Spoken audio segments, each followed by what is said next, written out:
উৎসব সিনেমায় অভিনয় করে প্রশংসায় ভাসছেন সৌম্যজ্যোতি। তবে তার একজন যমজ ভাই রয়েছে যার নাম দিব্যজ্যোতি। দুজনকে একসাথে দেখে বোঝার উপায় নেই যে কে দিব্য আর কে সৌম্য, কারণ দুজনের বয়সের তফাৎ মাত্র 1 মিনিটের। বয়সে দিব্যজ্যোতি বড়, তবে 1 মিনিটের বড় হওয়াতে সৌম্যজ্যোতি কখনো দিব্যকে পাত্তা দেয় না। এ নিয়ে দুই ভাইয়ের খুনসুটিও লেগে থাকে। এখন দুজনেই অভিনেতা হিসেবে পরিচিতি পেয়েছেন। সমান তালে অভিনয় করে যাচ্ছেন এই দুই ভাই। তারা চিত্রনাট্যকার ও অভিনয় শিল্পী বৃন্দাবন দাস ও শাহনাজ খুশির ছেলে। দিব্য ও সৌম্য প্রথম আলোচনায় আসেন ওয়েব সিরিজ কারাগার 2, কাইজার, ইন্টার্নশিপ ও মহানগর 2 দিয়ে। এরপর একের পর এক চমক দেখিয়েছেন যমজ দু ভাই। দিব্য ও সৌম্য দুজনেরই জন্ম 14 অক্টোবর। তারা ছোট থেকে একই স্কুল থেকে পড়াশোনা করেছেন। BAF শাহিন স্কুলে পড়াশোনা করেছেন তারা। বিশ্ববিদ্যালয়ে এসে আলাদা হয়ে যান দু ভাই। অবশ্য তারা একই বিশ্ববিদ্যালয় থেকে পড়েছেন। সৌম্যজ্যোতি নর্থ সাউথ বিশ্ববিদ্যালয়ে ইংরেজি সাহিত্যে পড়াশোনা করেছেন, আর দিব্যজ্যোতি একই বিশ্ববিদ্যালয় থেকে অর্থনীতি নিয়ে পড়েছেন। এই দুই ভাই বঙ্গবন্ধু শেখ মুজিবুর রহমানকে নিয়ে নির্মিত ভিন্ন দুটি সিনেমাতেও অভিনয় করেছেন।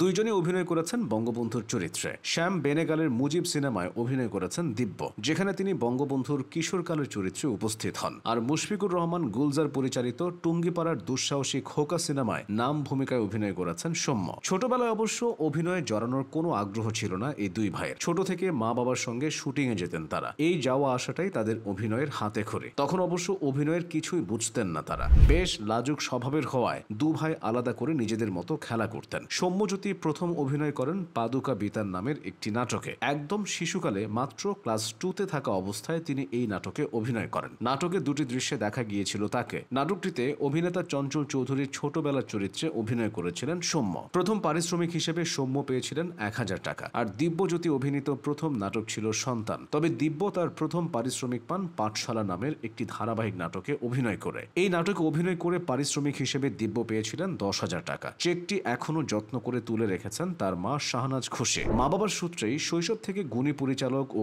অভিনেতাদের সংস্পর্শে ছিলেন এই দুই ভাই। মামুনুর রশিদ, সালাউদ্দিন লাবলু, জয়া আহসান, মোশাররফ করিম, চঞ্চল চৌধুরীদের ঘরের মানুষ মনে করতেন তারা। বড় বড় তারকার সংস্পর্শে বেড়ে ওঠায় অভিনয়ের স্বর ও সরায়া খুব সহজেই ধরতে পেরেছিলেন দিব্য ও সৌম্য। এরপর ধীরে ধীরে অভিনয়ে হাত পাকাতে শুরু করেন। বেশ কিছু নাটক, ওয়েব সিরিজ এবং চলচ্চিত্র ইতোমধ্যে দুজনকেই সুপরিচিতি এনে দিয়েছে। অবশ্য যমজ হওয়ায় বেশ বিড়ম্বনা পোহাতে হয় দিব্য ও সৌম্যকে। ভক্তরাও ঠিক ধরতে পারেন না কে দিব্য আর কে সৌম্য। একজনের ভক্ত আরেকজনের কাছে চলে যায় হরহামেশাই। এমনকি পরিচালকরাও তাদের দুজনকে আলাদা করতে পারেন না। যমজ হওয়ায় নিজেদের প্রাইভেসি নিয়েও মাঝে মাঝে চিন্তা হয় তাদের, কারণ কিছু অ্যান্ড্রয়েড ফোন ফেস লকের সময় দুজনকে আলাদা করে চিনতে পারে না। মজার বিষয় হলো এই দুই ভাই চঞ্চল চৌধুরীকে নাম ধরে ডাকে, যদিও সেটা ভালোবেসে, কারণ চঞ্চল চৌধুরী তাদের বন্ধুর মতো, বলতে গেলে তাদের পরিবারেরই একজন। সম্প্রতি কুরবানি ঈদে মুক্তি পায় সৌম্যজ্যোতি অভিনীত উৎসব সিনেমাটি দিয়ে বেশ আলোচিত হন তিনি। দেশের ভেতর তো বটেই, বিদেশেও সাড়া পাচ্ছে উৎসব। এদিকে দিব্য বসে নেই, সেও তার কাজ নিয়ে ব্যস্ত।